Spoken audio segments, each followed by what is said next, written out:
For as long as I can remember, they've been telling us to enjoy it while they're young, but our days are filled with chaos and stress and cooking and endless laundry piles. Where's the time to enjoy it? Yeah, that's what I always thought too. There's so much I have to do. When do I find time for peace and joy and happiness when I barely have time to sleep? Mama, it's time to make shift happen. You can be a happy mom. If I can, you can. Trust me. I've been a mess. I've been depressed. I've been overwhelmed. I've been to the bottom of the pits, and I've risen. I've grown. I've bloomed. And it all started when I realized I didn't have to anything. I get to. It is my privilege and my honor and my divine responsibility to be the queen of my home. It's not a burden. I'm not a burden. I'm in charge. I'm the ruler. I'm the chaos coordinator. I'm the calm in the storm. And so are you. Come with me. Let's rise, mamas. Adjust your crown. Accept your responsibility. Change the effing world together. It's all in the way we choose to see it. I'm so glad you're here, friend. You're listening to Meant to Bloom with Brittany Clarkson.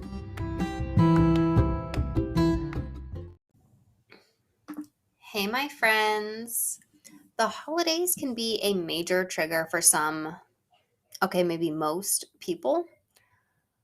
We're spending more time together. There's more expectations. There's more places to be, things to do, more financial strain. And there's more to do, yet it's all occurring during a time when your mind, body, and soul is screaming at you to rest and slow down and savor the moments. I feel like this creates so much like internal conflict, and it creates so much family conflict at the same time. I feel like it can be very frustrating and hectic and stressful when it's supposed to be the most wonderful time of year. So, what do we do about this? All right, awareness here is key.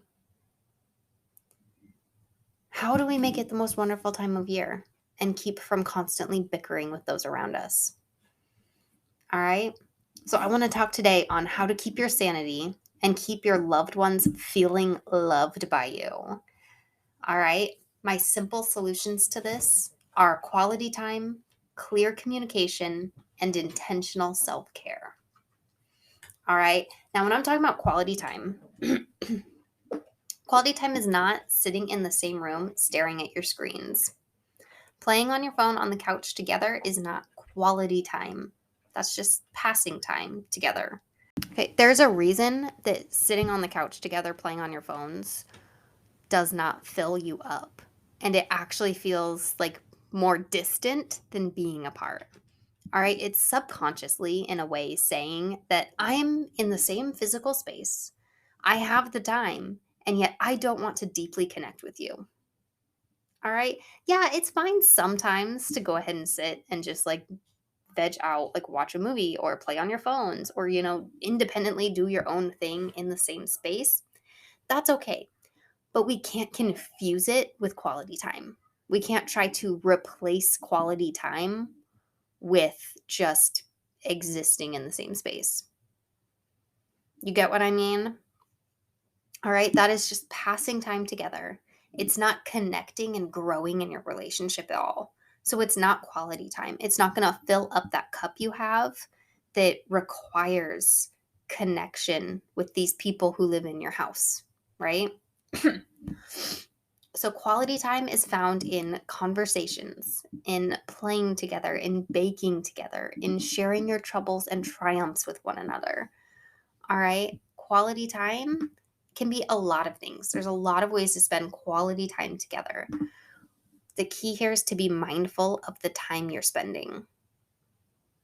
Yeah, it's okay to spend time that's not quality, but you don't want all your time with this person to be lacking quality, right? There has to be a balance in there in order for the relationship to really thrive and to feel good and for you to get that connection, because otherwise, like, you just feel so empty about your relationship with a person when you're not intentionally connecting with them. And we do this just by going on autopilot a lot of the time. It's because we're not paying attention to the kind of time we're spending together. So, again, awareness is key. Mindfulness is a must. Our number 2 thing is clear communication. Now, clear communication, this is ensuring that what you're saying is being interpreted by others in the way that you're intending it to come across. All right. So, for example, if you're saying the words, I love you, some family members, they might hear that and feel nothing because they don't feel love by hearing it. All right. Yet hearing it might be the way that you feel it from others. All right. So some people feel I love you from actions or from a more meaningful, personalized statement. Um, Something that says, like, I see you. Um, so if you look into like the 5 love languages, then you'll understand a little bit more on where I'm coming from this. All right. So communication is more than talking. It's more than what you say. It's what you mean and how your words, actions, posture are interpreted by the other person. All right. Many of your family's conflicts, or many of my family's conflicts, are simply misunderstandings. And it's because what's being said isn't what's being heard. So, for example, when you always give your kid 3 chances to do something before there's a consequence, they don't pick up on the fact that you're irritated to ask 3 times before you get mad. They learn that they get 2 more chances before you really mean it. So they learn to expect your maximum asks as their minimum before they have to take action. So that is a miscommunication happening there, because you're asking them the first time wanting them to do it, but they know from past experience that you're going to ask 2 more times before you get angry, before you get visibly angry, I'll say. So this is a misconnection, a missed communication, because you're not telling them up front in a way that they understand, I need you to do this the first time I ask. Here are all the reasons why it's important to me. This is how it makes me feel when you don't listen. Instead, their past experience is simply that you'll ask 3 times before you really mean it. So they will wait until that 3rd time you ask, because to them, they're not interpreting you're upset to ask that many times. They interpret that you're upset after you've asked that many times. Do you get that kind of? So there's so many ways that we can miscommunicate by, like, have you ever heard that example of like directions to make a peanut butter sandwich, a peanut butter jelly sandwich, and like someone writes out the directions, but if they don't write every single step in exactly the right way, the person making the sandwich just intentionally misinterprets the instructions and they make the sandwich totally wrong because someone didn't say, you take the lid off the peanut butter and then you use your knife to scoop the peanut butter out and then to spread it on one side of the bread. Like,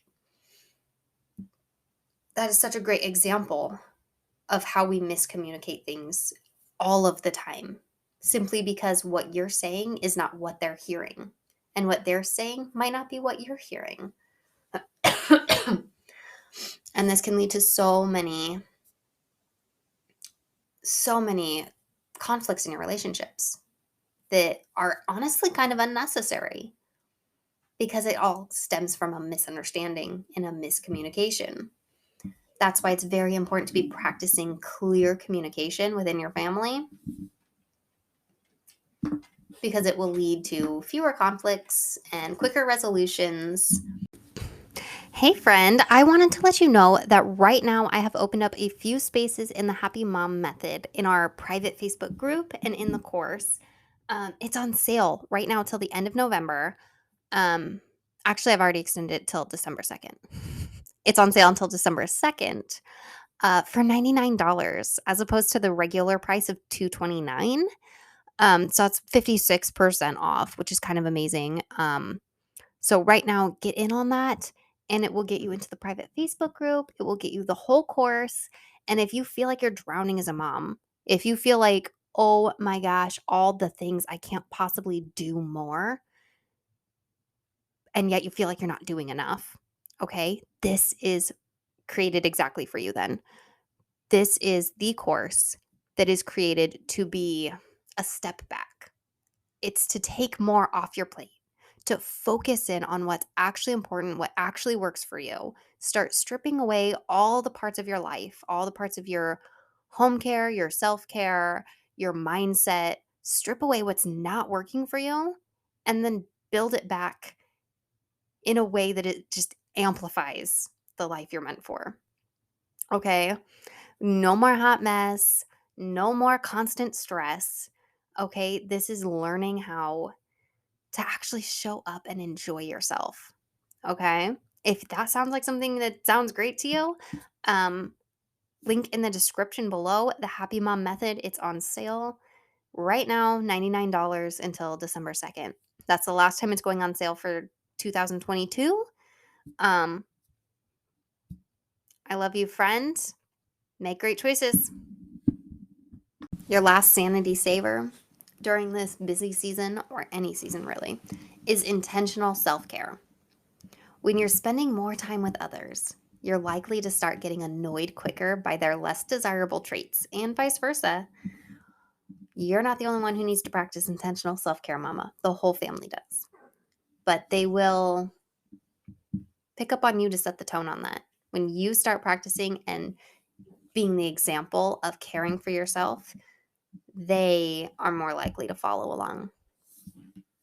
All right, so the best thing to do about getting annoyed with each other is to be mindful of when you feel annoyed and step away. Self care isn't always going out and doing something spectacular for yourself. Sometimes it's as simple as making sure that your basic needs are cared for, your hydration, your nutrition, is getting enough sleep. And sometimes it's noting that you're very irritable and that your mindset is going off the rails. All right, sometimes self care is just realigning with gratitude and getting grounded in truth and affirmation when your thoughts are tearing you down. I'm going to share with you this list of at home self care during the holiday season ideas that I put together for myself. Um, Salt and oil baths. That's a number one for me. Just like a cup of Epsom salt and a few drops of like a balancing essential oil, some kind of calming oil, and then some body oil too, just for the soft skin, of course. Nature walks. Get out in the fresh air, go be in nature, go be outside, change of scenery, go drive around and look at lights. That's one you can do as a family. That's really enjoyable for us most of the time. Journaling, everyday journaling, all kinds of journaling. Reading your favorite young adult novels.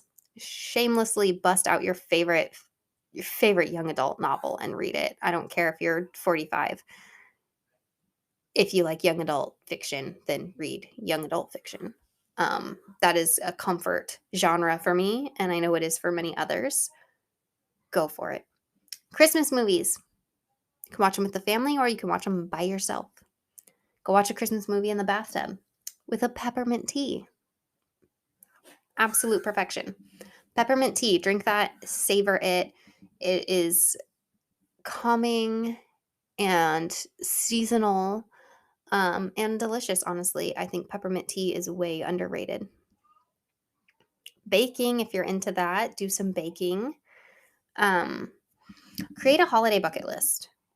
Like, you don't have to actually even go out and do all of it as self-care, but creating the list can help you, like, kind of brain dumping all the things you want to do, and it helps clear out your brain from all the things that you're thinking about right now, because there's so many things that you need to do, so many things you want to do. So go ahead and make yourself a bucket list of all the things you want to do, whether it's by yourself or as a family or just, whatever. Make your bucket list. Write a gratitude list for each person in your family. That is a big one. That is a huge mindset shifting tool. Like, that can change your entire personality basically to get in a routine of writing gratitude lists for the people in your life. That can really change how you show up in your relationships. Write down all your negative thoughts and burn them in the cozy fire while you're drinking hot chocolate, Meditation, deep breathing, breath work, yoga, laying down with your legs up a wall. If you know what I'm talking about, you know what I'm talking about. It's where you lay, you find a spot on the floor where you can put your legs up the wall and you're just laying on your back on the floor and you're, in an L shape. This literally, you stay there for 6 minutes and it will reduce the cortisol, the stress hormone that's in your body. Plus it just feels good, and it is 6 minutes to just sit and do nothing. Don't play on your phone while you're doing it. Just chill. 2 birds, 1 stone. Do the legs up the wall while doing some breathing or meditation, like a guided meditation. Good time for that. Create a vision board of all the traits that you want to embody. All right. I know we're coming up on the new year and everyone's always creating vision boards of everything they want to do in the year, everything they want to have. But what about what you want to be? What about how you want to be perceived by others? What are those traits that you want to take on? Patience, kindness, slow to anger, loving. Create a vision board based on the traits that you want to embody. Mindfulness, just being present right here and now, wherever you are, you can practice mindfulness. Doing internal checks of your body, just paying attention mindfully. How is my body doing? How is my brain doing? How is my spirit doing? How is it all doing? And where do I need to make adjustments? Where do I need to fix things? Where do I need more support for myself? Definitely right now, definitely in the holidays is a great time to be focusing in a little bit more on your marriage and aligning more with the love, letting go of a lot of the small mundane arguments of the season with the financial stress and the having to get everything done, miscommunications that happen, missing out on quality time together can happen. And it can really, I think we all know, arguments with your spouse increase over the holidays, big time. So being intentional about the way you're thinking about your marriage and the way you are practicing gratitude in your marriage and the way that you're showing up in your marriage, letting go of your stubbornness and your pride and just be the bigger person, It can be tough. It can be rough, but it's very much worth it to get ahead of that and to just let go of all the small things and understand that you are both humans, give each other a ton of grace, and keep on showing up for each other and loving each other, even though you might not agree on everything, even though you both might be feeling like you're doing everything. That clear communication, that quality time, again, is going to be really important here, as well as practicing your intentional self-care. All right. I love you, friend. Please have the happiest of holiday seasons. Thank you so much for joining me today for this episode of Meant to Bloom. It really does mean the world to me. But are you ready to take this a step farther? Check out the description below of this episode and grab your mindset makeover. It's totally free, my gift to you. Then hop on Instagram and let me know what you thought of this episode. Tag me at Britt Clarkson. That's BritClarkson. If any part of this resonated with you, please let me know by tagging me or leave a review and share on social media so other mamas can find this too. If it helped you, it's going to help someone else. You're part of a movement now. Let's go.